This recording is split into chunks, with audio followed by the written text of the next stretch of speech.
ነው የምትወጣው። ሰብካ ነበር።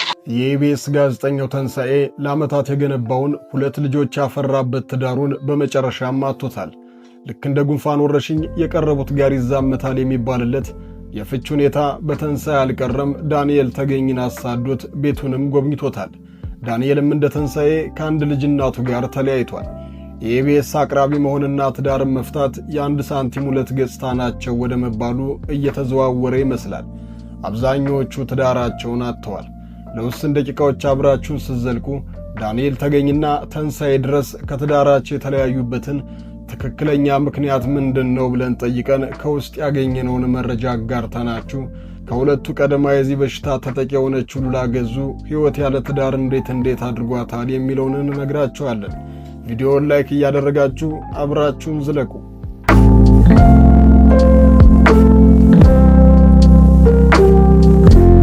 ኢቢኤስ ቴሌቪዥን ድንገት የተለያዩ ምክንያትና ሰበብ አስባቦች እየፈጠሩ ከቤቱ ገሸሽ የሚሉ አቅራቢዎች በተበራከቱበት ወቅት ተንሳኤም እረፍት ፈልጋለሁ በማለት ዘለግ ላሉ ጊዜያት ከኢቢኤስ ቤት ተሰወረ። በወቅቱም የለም ተንሳኤም እንደሌሎቹ አቅራቢዎች አይመለስም ያሉ ተመልካቾች ጥቂቶች አልነበሩም። አይመለስም ከማለት ባሻገርም ተንሳኤ ከኢቢኤስ ተባረረ፣ ተንሳኤ ኢቢኤስን የለቀቀው በዚህ ምክንያት ነው እየተባሉ የተለያዩ ወሬዎችን መናፈስ ጀምረው ነበር። ነገር ግን የተፈራው አልሆነም። ረፍቱን በቅንጧ ዱባይ ካሳለፈ በኋላ በአዲስ መንፈስ በአዲስ አቀራረብ ከተፍ ብሏል። ትውልዱም እድገቱም ባራዶቹ ሰፈር ፒያሳ አካባቢ የሆነው ተንሳኤ ኑሮን ለማሸነፍ ባደገበት ሰፈር መስተንግዶ ሲሰራ ቆይቷል። እዛው በመስተንግዶ ዘመን ያገኛትን ነጭም አግብቶ ባህር ማዶን ተሻግሮ ኑሮውን በዛው አድርጎ ነበር። ባህላቸው ጋር አልገጠምም፣ እኔና እሷን የሚያለያየን ነገር ብዙ ነው በማለት ትዳርን ከሀገር ልጅ ጋር ነው የሚያምረው በማለት ወደ ሀገሩ ተመለሰ። የልደቴ ቀን የሚለውን ፊልሙን ሰርቶ ዘመን ተከታታይ ድራማን ጨመረበት። በዘመን ድራማ ላይ በነበረው ገጸ ባህሪ ምክንያት ብዙ ሀብታም ሴቶች ጠይቁት እንደነበር የሚናገረው ተንሳኤ ወደ ኢቢኤስ መጥቶ አስፋው መሸሻ ጋር ጥምረትን ፈጠረ። ተቀባይነትንም በቀላሉ አገኘ። የአስፋው መሞት ከጎዳቸው የኢቢኤስ ሰዎች በግንባር ቀደም የሚጠቀሰው ተንሳኤ ያላስፋው ሥራ መቀጠል አስቸጋሪ ሆኖበት እንደነበረ ይነገራል። ታዲያ በቅርብ ጊዜ ተንሳኤ ላይ የሚያጠነጥን ፕሮግራም በጥበብ ሰለሞን መሪነት ተዘጋጅቶ ነበር። ፕሮግራሙ ላይ 2 ልጆቹን ያፈራበት ትዳሩ እንደተበተነ በግልጽ የሚናገሩ ቃላቶችና ድርጊቶችን አስተላልፏል። እናቴ ጋር ነበርኩ፣ አሁን ከእናቴ ቤት እየወጣሁ ነው፣ ለልጆቼ መኖር እፈልጋለሁ ይላል ደጋግሞ። በስተት እንኳን ስለ ልጁ እናት አንዴም አይናገርም። እጣቱ ላይም ቀለበቱን አውልቋል። ከወትሮ ከአንደበቱ የማጠፈው ባለቤቱ በአሁኑ ግን ለአንዴም አትጠራም። አዲስ ጎጆ እየወጣሁ ነው፣ ለልጆች ሰላም ቅድሚያ ሰጣለሁ ብቻ ማለትን መርጧል። እኛም ሚስጥሩን ያውቃሉ ብለን የጠየቅናቸው ሰዎች አዎ ተለያይተዋል የሚል ምላሽ ሰጥተውናል። የመለያየታቸው ምክንያት ምን ይሆን ብለን ላነሳነው ጥያቄም እንደ ዋናነት የተነሳው ምክንያት ትንሳኤ የነበረበት ከልክ ያለፈ ሱስ እንደነበረ ሰምተናል። የኪነ ጥበብ ሰዎችና ጋዜጠኞች ከሱስ ጋር የጠበቀ ወዳጅነት የመሰረቱ መሆኑ የአደባባይ ሚስጥር ከሆነ ሰነባብቷል። ራሱ ተንሳኤም አስከፊ ሱስ ውስጥ እንደነበረና ረፍትን ወስዶ የነበረም ከዚህ ሱስ ለማገገምና ነፃ ለማውጣት እንደነበረ ተናግሯል። አሁን ከዛ ሱስ መውጣት ቢችልም የልጆቹን እናት ግን እሱ ጋር እንድትዘልቅ ማድረግ አልቻለም። ምክንያቱም ትንሳኤ አርፍዷል። ትዳርን ከፈታ ጓደኛ ራሳችሁን አርቁ። ምክንያቱም ፍች ተላላፊ በሽታ ነው የሚባለው ቢሄድ ምናልባትም እውነት ሊሆን ይችላል። ከተንሳኤ ትዳር ፍች ብዙ ሳንርቅ የወረሽኙ ተጠቂ ሆኖ የተገኘው ተወዳጁ ተዋናይ ዳንኤል ተገኘ ነው። የሰርግ ዕለት መንገድ ላይ ታቦት ማግኘት ፈልጋለሁ፣ በታቦት መባረክን ሻለው እያለ ከማግባቱ ዓመታቶችን ቀድሞ የሚያልመው ዳኒ ያሰበው ሆኖለት ጋብቻውን የፈጸመው የጥምቀት ዕለት ነበርና መንገድ ላይ በታቦት ለመባረክ በቅቶ ሕልም የተሳካ ብሎ ነበር። ታላቅ የምስራች! ፒያሳ ላይ ቤት ቢኖረኝ ብላችሁ ለምትመኙ በማይታመን ዋጋ ከአራዶቹ መንደር ፒያሳ ስታንዳርዳቸውን ጠብቀን እያስገነባናቸው ያሉ ቅንጡ አፓርትመንቶችን በረጅም ጊዜ አከፋፈል ይዘንሎት መተናል። በማይታመን ዋጋ ማለት ባለ 1 መኝታ 441 ሺህ ብር፣ ባለ 2 መኝታ 720 ሺህ ብር፣ ባለ 3 መኝታ ከ1 ሚሊዮን ብር በ10% ቅድመ ክፍያ ጀምሮ ተመቻችቷል። ታዲያ ይህ ቅናሽ የሚሰጠው ለ7 ደንበኞች ብቻ ስለሆነ ፈጠን ብለው ከስር ባለው ስልክ ይደውሉ።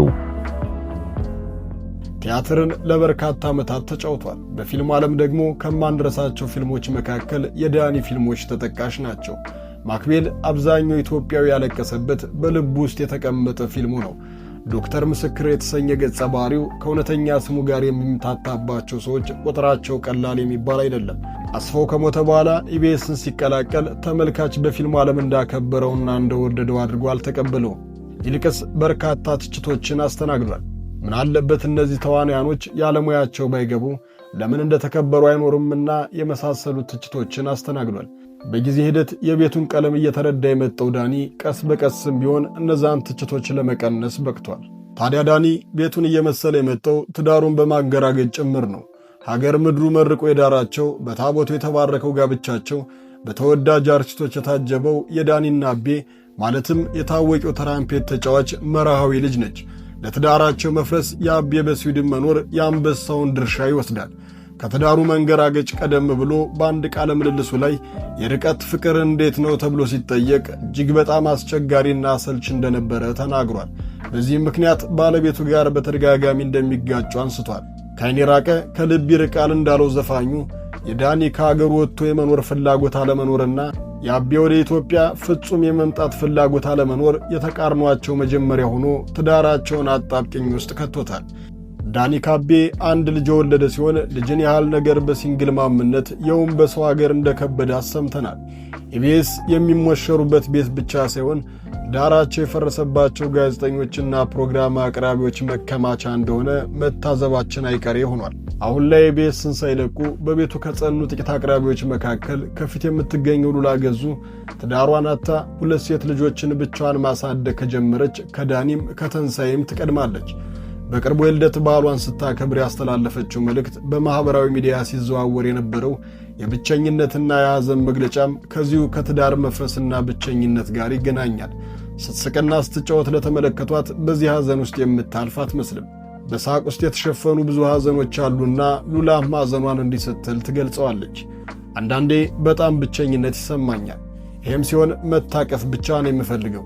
2 ልጆችን በብቸኝነት እንደማሳደጌ ብቸኝነት፣ መከፋት የሚጠበቁ ስሜቶች ቢሆኑም በባህሪዬ ቶሎ የሚከፋኝ ሰው አይደለሁም። በምችለው እስከ መጨረሻው እጄ የምታገል ሰው በመሆኔ ሰዎች አይረዱኝም ስትል ስሜቷን አጋርታ ነበር። የ36 ዓመቷ ሉላ ገዙ ዘመናትን ተሻጋሪ ከሆኑት ማስታወቂያዎቿ ጀምሮ በየሳምንቱ ሕዝብ ፊት እንድትቀርብ የሚያደርጋት እሁድን በኢቢኤስ ድረስ ስኬታማ የሚባል የኪነ ጥበብ ጉዞ አድርጋለች። በአንድ ወቅት ሚስ ወርልድ ከሆነች በኋላ ባገኘችው የሴንሴሽን ማስታወቂያ ዕድል ገና ከያኔው ብዙ ሚሊዮኖችን አሳፍሷታል። ሞዴሏ ሉላ ገዙ ከ11 ዓመት በፊት ከአንድ ከበርቴ ጋር በትዳር ተጣምራ 2 ሴት ልጆችን አፍርታ በኋላም ትዳሯ በፍች መቋጨት ምክንያት ሉላ ከባለ ትዳርነት ወደ ሲንግል ማምነት ተሸጋግራለች። ታዲያ ደርባባዋ ሉላ ድጋሚ ልታገባ ነው የሚል ዜና ከአንድም ሁለቴ ከሁለቴም ከዛ በላይ ቢሰማም እስካሁን አላገባችም። ፈጣሪ ትዳራችሁን ከዚህ ወረርሽኝ ይጠብቅላችሁ እንላለን። አበቃ። ሐሳባችሁን በኮሜንት ቪዲዮ ላይክ፣ ቻናሉን ሰብስክራይብ በማድረግ ቤተሰብ ይሁኑ።